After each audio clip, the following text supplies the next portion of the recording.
Okay, here we are, Metal Talk. We're at the Crown here in Hornchurch. Virtually every Sunday, first Sunday of every month, you can see Dennis Stratton playing gigs with Dave Edwards from the old days when he was down Boulevard. Yeah.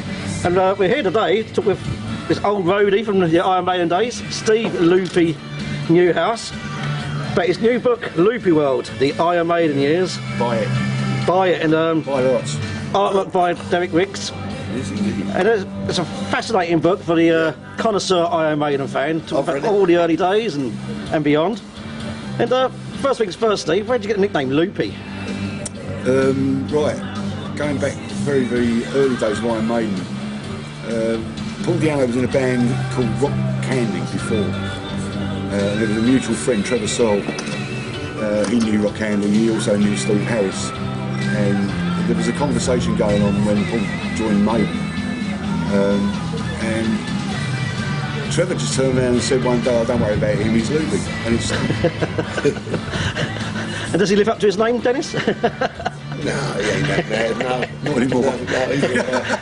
I'm not allowed. Inside down. I've never asked him that question. And obviously you were involved with Iron Maiden before Dennis was involved, and you sort of fell into it, really. I was right place, right time. Paul Diano was my best mate. I mean, he had been for years. And he started going to rehearsals on his own. I was past audition. And then he just got bored and said, "Do you want to come along?" And that's what I did. I went along and stayed. And obviously you saw Iron Maiden yourself before you got involved. You saw them in the early days of Post-Maiden days. They ever did, we can't horses. And did you see the potential of Iron Maiden? Not then, it was just another noisy band. But and some of the material they were playing then, it's unrecognisable now. Yeah. I didn't say they actually played that particular song because I wouldn't recognise it. And for people who are not totally aware of your full background, what was you doing? You was a drum tech for Iron Maiden? Yeah, I kind of fell into that as well. I didn't know anything about guitars, and that looked like the easy option. So I took it. There's a lot more gear to pack away than I might do. Yeah, you get used to it. And obviously Doug Sampson was the first Iron Maiden drummer. With me around. With you around, yeah, you got involved in. What was he like? He was great. He was a really nice bloke. Yeah. Very quiet. He also had a funny sense of humour as well. He'd do the occasional thing that you wouldn't expect every now and again. But he was also susceptible to colds. He did like to have a cold. And while all this is going on, Dennis, before you got involved with Iron Maiden, you had your band Rumours Down Boulevard. RBB, yeah. And quite a popular band. You was also in the East End of London, playing in the Bridge House. What's your memories of the Bridge House? Well, I went to the Bridge House when I was about 15. Saw a band called Power Pack, which was Terry Newman. First band, probably heavy rock band I'd ever seen at 14 or 15 years of age. I'll never get walking into the pub. He had four Marshall cabs and 251 Marshalls and a Les Paul. And for that setup in a pub was unbelievable. But what a great band, you know. And I used to watch them every night, Tuesdays, Thursdays, Fridays, Saturday, Sunday. Yeah. And when I bought my first guitar at 16, and watch him every night, go home, play, and then slowly got better and better, you know. And yeah, with RDB, we were resident of the Bridge House, while Maiden were resident of what most popular at the Ruskin. And so that, yeah, we stayed at the Bridge for about 4 years. Then things started to progress. We got a manager, started doing bigger venues like the Marquee, Greyhound, Fulham Palace Road, Golden Lion, Fulham Broadway, and then we signed to Jonathan King for the first album. But we were also signed to Quarry Management, which was status quo Rory Gallagher, which gave us our first break around 76. Yeah, because you supported status quo. We toured all over Europe and Scandinavia. That was our first break, yeah. And I remember Steve and Dave coming up. Steve always wore his West Ham shirt, leather jacket, and they used to come up and watch us. And we sort of basically all knew one another by sight and all that, you know. But that was it, you know. We did the Quo tour, came back, and the album never came out with Jonathan King. We party company with him. Always thought there was something iffy about him. Then we realised he was going to end up in prison, but we didn't know that then. You know? But and then '79 was when I got the telegram from the band saying would I come and have a meet with them at the ship. Well, we'll get to that very soon, actually. But just going back to IMD, you just mentioned that the studio album never come out. It highly surprising, really, because you brought out a live album, but to this day, there's never been a studio album from you. No, that was Jonathan King's secret weapon. He would never, I remember him calling a meeting, and he said to us, "I'm gonna do something that no one's ever done before. The debut album, this band's gonna be live. No one had ever done it." And we thought, well, he's not been wrong with a few others, like 10cc, and got involved with a lot of Genesis, even, yeah. Yeah, Genesis, yeah. So we recorded at the Marquee, but unfortunately, within the period of it coming out, I think he took the job on TV with some kind of American AOR show that he was... Entertainment USA. Huh? Entertainment USA. That's it, Yeah. So we party company, so that album never came out, yeah. But it's never too late to record that studio album. We have done another one live Yeah. at the Stanford of the same album, but we've never actually recorded it in the studio, the only one. And you still work with Paul Edwards to this day, right? You're here. Dave Edwards. Sorry, Dave Edwards, sorry. Yeah, he's in there now, setting the gear It's up. going to slap me right in now. Yeah, we've still got RDB do a gig here every 3 months. We do the odd Reading, Cambridge Festival. We do more function gigs with RDB with a bigger stage. We've still got our own little bands, and we work with covers bands like Story. But the reason I work with Dave now, especially around Essex, and you know, Essex, Cambridgeshire, so many pubs are closing down. So there's smaller pubs are having music now, and we've got something unique with me and Dave, where 2 guitars, 2 singers, and we can cover all kinds of music, from Maiden to Pink Floyd to Billy Idol, Deep Purple, anything. And we're very popular with the little pubs as well as the big ones. Great, yeah. Well, so I was seeing you at Cambridge Rock Festival last year. And Yeah. cracking set. Yeah. And let's go back to the early days of Iron Maiden, just before you joined. And obviously you saw them as a 4-piece and even as a 3-piece on one occasion. Yes. Well, if you're talking about the incident with the Swan. Yeah. Yeah.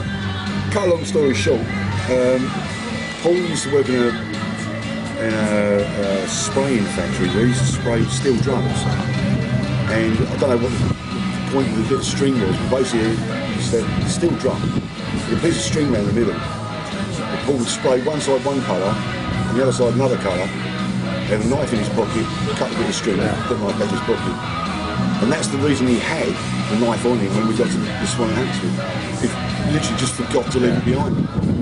And like an idiot, went outside, realised he'd still got it, just as the police car pulled up. He was rested for the night and Iron Maiden went on. Yeah. That's a 3-piece that night. He actually got out just in time to do the last encore. And what was Iron Maiden like as a 4-piece? Because you saw numerous things. Iron Maiden has a long running history of Dave May was there from day one, but you know, guitars keep coming and going. Well, they did keep coming and going. It was like Paul Kim's at the start, we were doing the demo. He left, and then Paul Todd came in. It lasted about a week, decided he couldn't cope with it. Then there was Tony Parsons. I think they were always striving to be a two-guitar band. Just never quite settled on the right person. Did you notice from day one that Steve Harris had such a strong vision of what he wanted the band to sound like? Yeah, absolutely. He knew exactly what he wanted. Whether that's still the same now, who knows? Did the rest of the band see his vision? Him and Dave are they really are a partnership. You know, if Steve wanted to do one thing, Dave would go, yeah. If Dave wanted to do something, Steve would listen and then go, yeah. So yeah, definitely a partnership. And tell us about the origins of Eddie. Started as a joke, I remember. The joke goes along the lines of Eddie is born and he's just a head. Yeah, gets his teeth. They go from Dave Lights, I believe. Yeah, I started with the kabuki mask. The joke goes on that he gets to Eddie's 10th birthday and they go, big surprise today, and Eddie goes, not another fucking hat. And that's basically where that all came from. Yeah. And then Dave got the backdrop with the kabuki mask and he nicked a fish pump out of his mum's fish tank. And he used to spit blood. Yeah. I was chatting with Dougie about this recently, and he's still got blood stains on his drum kit. Because Dave Lights, you know, his real name was Dave Beasley. He was called Lights because he was the light man, you know, and he'd come up with all his flash bombs and everything. I didn't actually know his name was Beasley until Dick Street. Yeah, that's right. It was just Dave Lights. I always knew it as Eddie the Ed. Why is his name Eddie? Because it's an Ed. And did his infections ever go wrong sometimes? A couple of times he can come off that bit of 42, that 44 pole, and started. No, sometimes the kabuki mask just fell off, and when you see, it's like this pump. Yeah. Well, they sort of progressed to bigger backdrop. You remember that? Yeah. 8x4 or whatever it was. Yeah. And this had a big hole in the mouth, and it was to spit out like a red capture. Sometimes that don't go off. The lights in the eyes don't big lights in the eyes. Yeah. And tell us about the big move, because obviously Iron Maiden did the gigs like the Coaching Horses, the Ruskin Arms, obviously. Cotton Horses, sorry, yeah. And I suppose the big move was when he went to the bandwagon, North West London. Yeah. Which, you know, was quite a big move in them days from East London over to North London. Yeah, definitely. I mean, we walked into that place and it was the sort of place we wanted to be. You know, you got a big crowd, Neil Kay with a massive PA. It was just bliss. You know, you go into that place and it was so loud, and you knew that was the next thing. Right? And there were a couple of gigs that got cancelled, and we finally got in there and played. And the crowd was just mad, absolutely mad. And then progressing from there, Big Machine. And now you're playing with a similar crowd, it's just 3 times bigger. Yeah. I was like, there's a scene build up that we just made, and there's other bands like Play Mantis for you that you work with. Samson, Angel Rich, yeah. But what was it like out of London? So I know in a book you mentioned he did a gig in Axminster, and he ended up playing to like 7 people. 3 man and his dog. Yeah, it was interesting going out of London. We did a couple of shows in Newport, in Queen. Why we ever went back? The first time was crap, why are we going back there again? The second time was crap. But it's just one of those things. It started getting better, but we found the further north we went, better it was getting. What did the impact make when Rod Smallwood came on board? Was he easy to get on with? Everybody got on with him. He had a strict side that just wasn't for me. I personally think the band would have still been as big as they are without him. Really? Because Steve had a vision. Yeah. You don't mind me saying, Rod was very young, naive, didn't understand musicians and how they... Who looked after before that? Was Paul Young? I don't know, one there. When Paul Young had the band IQ, Yeah. Rod Smallwood's managed him, yeah. Yeah, even that, I mean... He didn't understand that musicians can't live together 24 hours a day. He tried to keep everyone together. One thing that did impress me, though, when I first met the guys, was the fan base they had all over the country. Because they did what RDB did a few years after us. They worked their socks off in a transit van around the country, building up this fan base. And they had such a massive fan base that EMI knew that. And they knew that this album, with advance orders, was going to go top 5. They already knew that. So that's where all the groundwork comes in. Yeah. And let's talk about when you did join Iron Maiden. Because in the book, Steve's first impression of you, and I quote, he was slightly taller than me, but not as good looking. I'll let him up with that. Because you give me a book free. To be honest with you, I'm a road crew kind of person. There was no disrespect to the band. We all got on right well with the band. Paul was a bit of a drama queen, a bit of a water Mickey sometimes, but that's Paul. But I'm a road crew man. I like a laugh. I like a bit of freedom.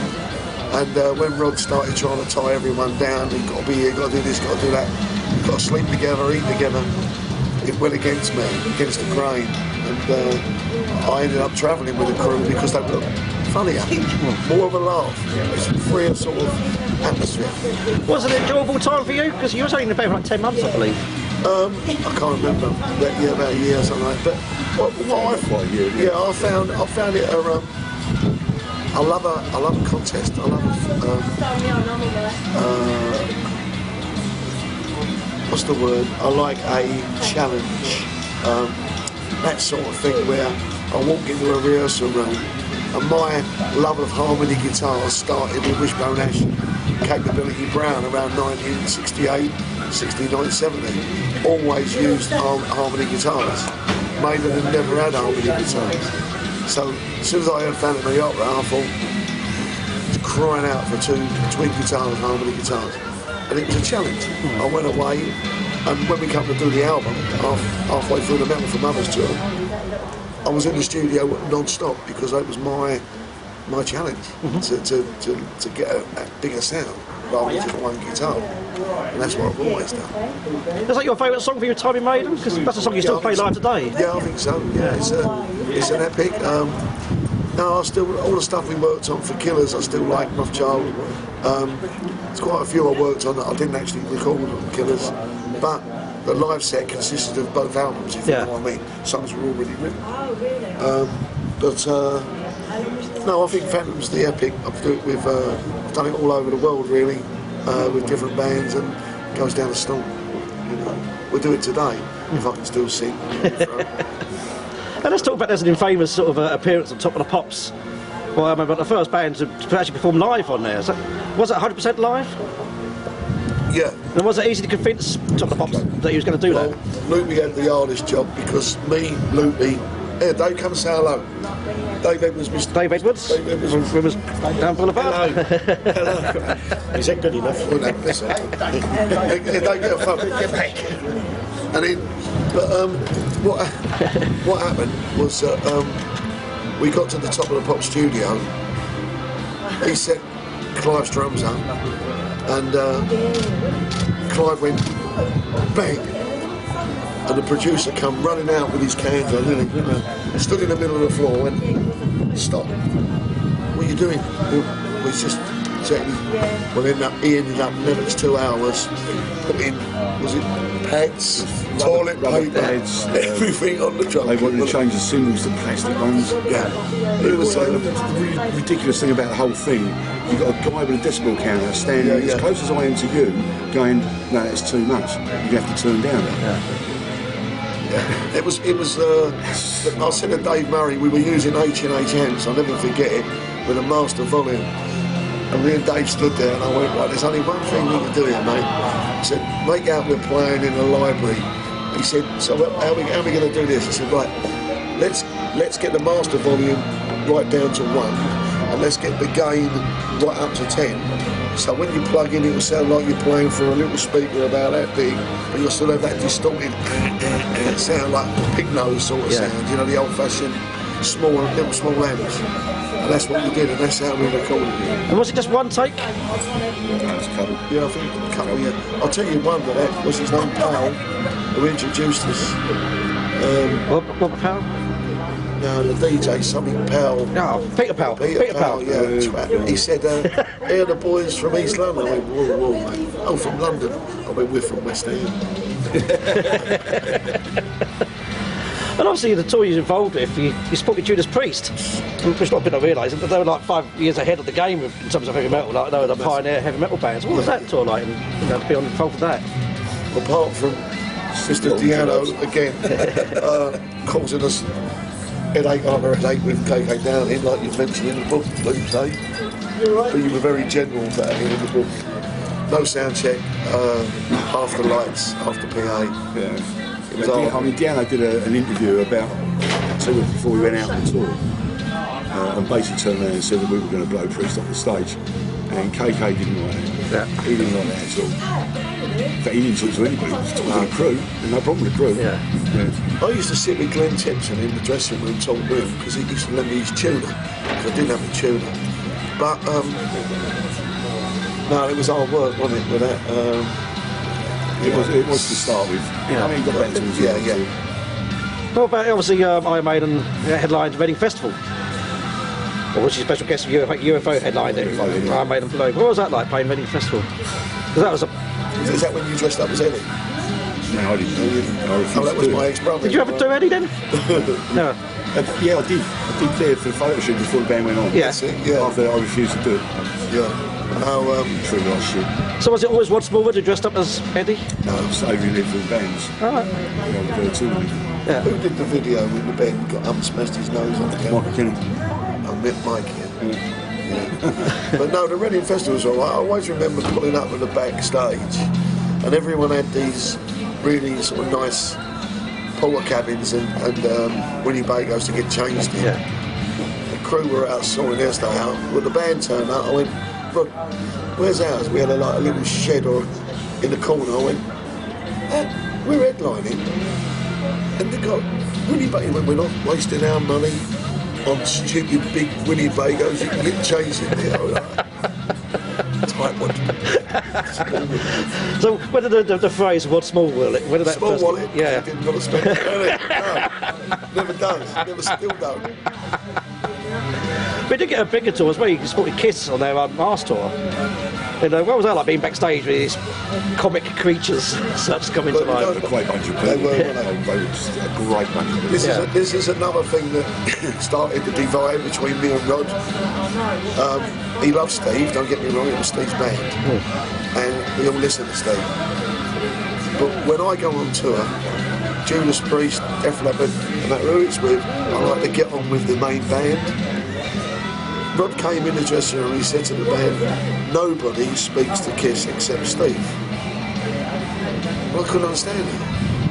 And so I got chatting to Paul Stanley and Gene Simmons.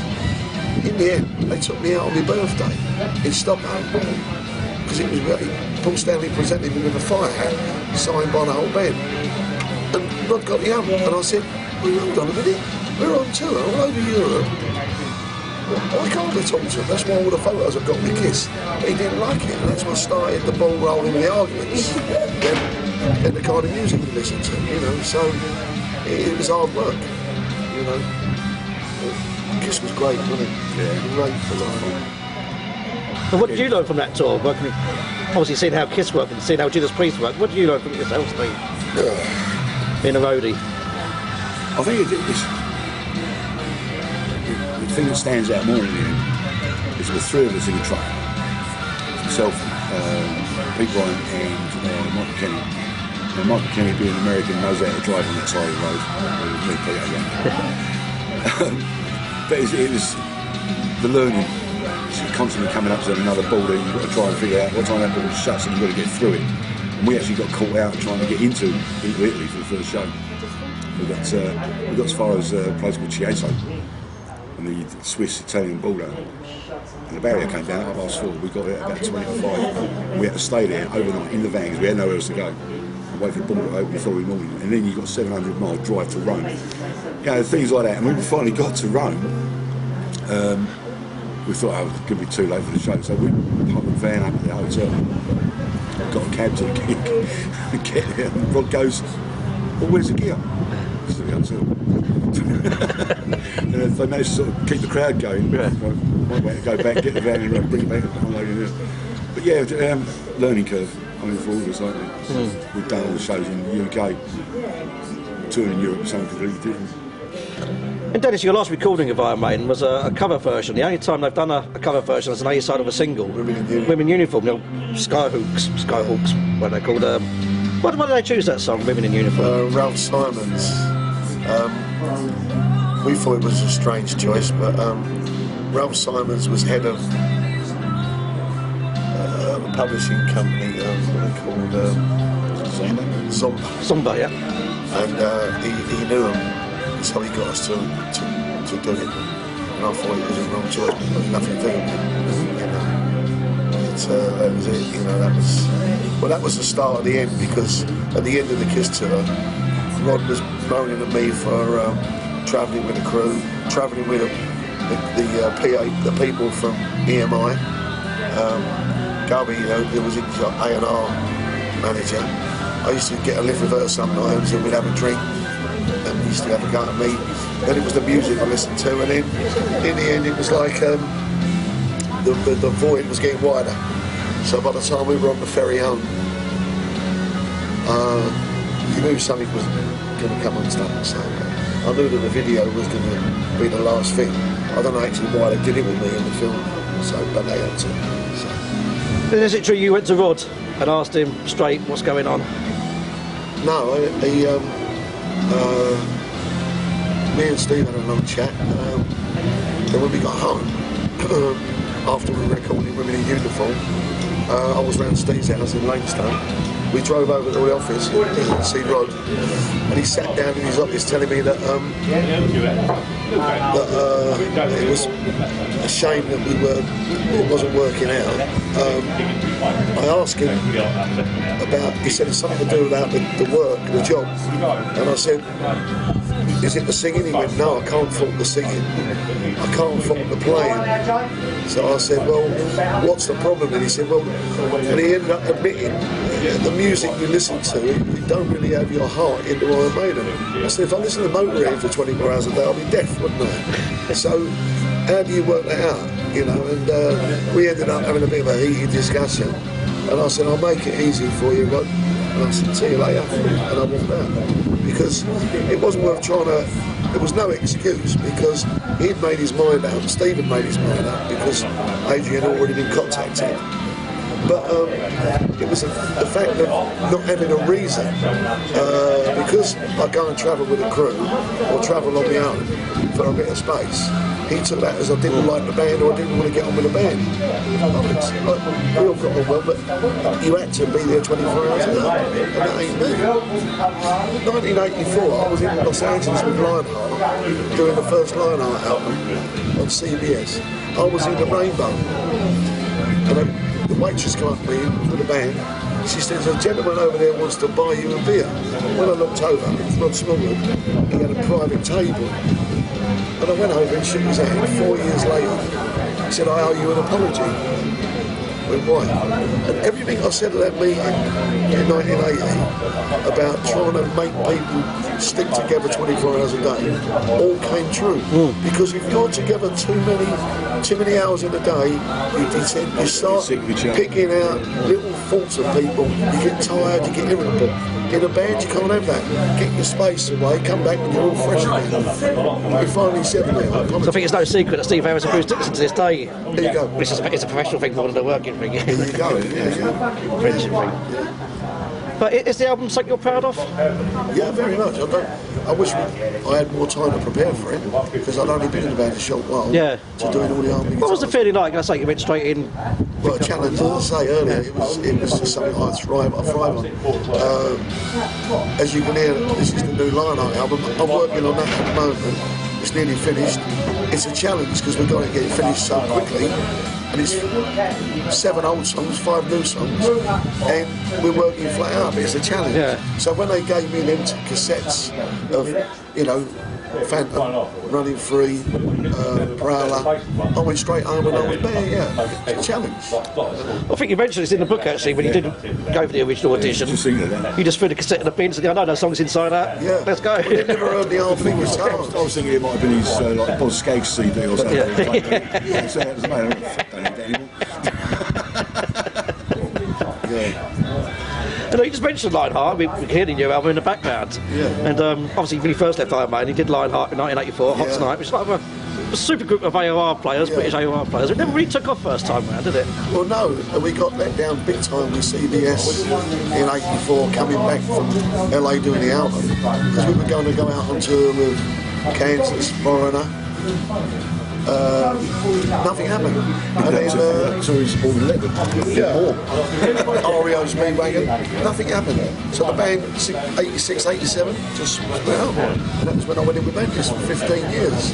But again, Mantis is a challenge. You learn more harmony guitar stuff. But what is it about playing Mantis? Because they're one of the most underrated bands in the world, you was with them for about 13 years, 15 years.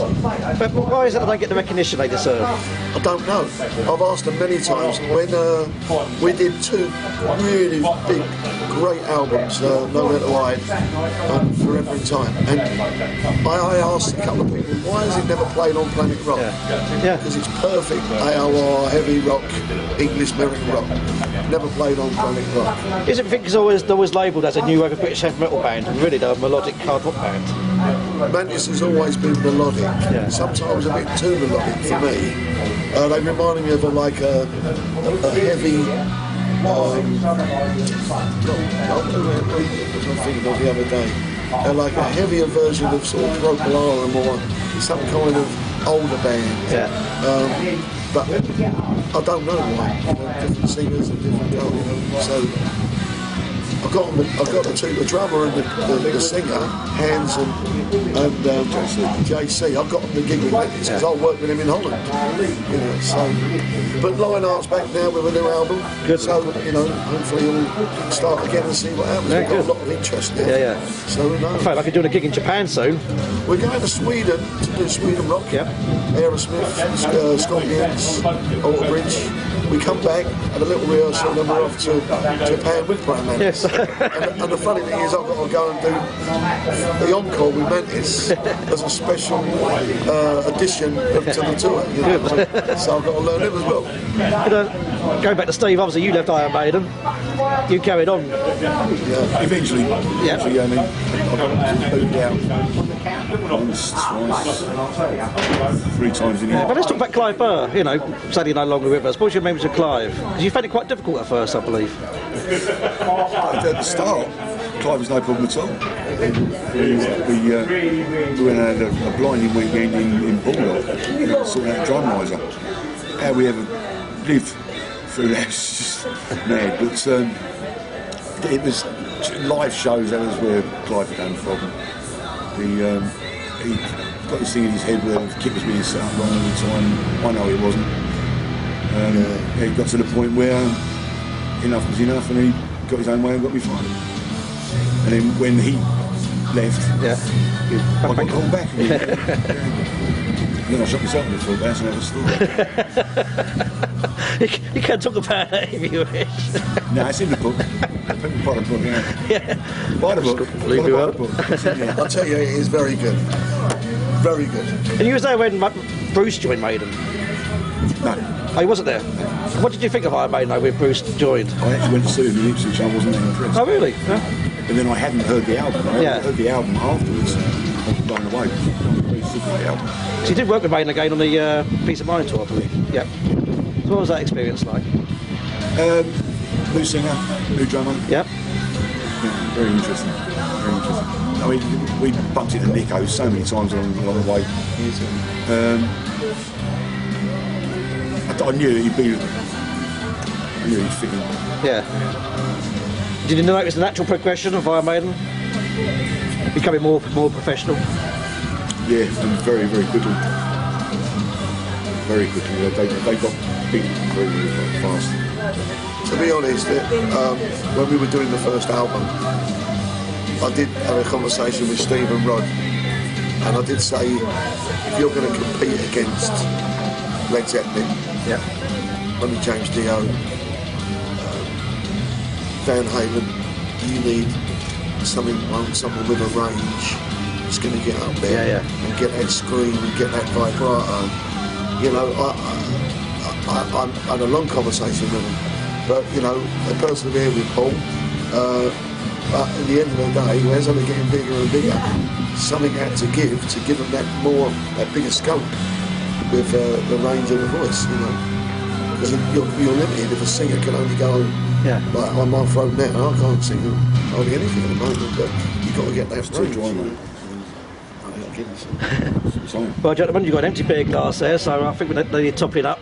It's been cracking talking to you both. We could sit here for hours and ask a million and one questions. I'm getting looks from the stage because I've got to go and play and I've not even tuned up yet. So, well, Dennis Stratton, you can see Dennis down here, first of every month, at the Crown in Holland Church. And look out for the And also, Lionheart album, which is going to be called?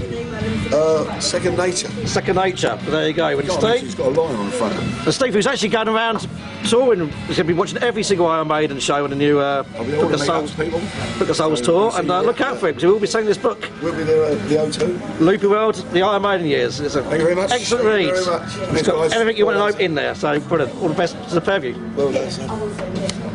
Stuff. One more like that.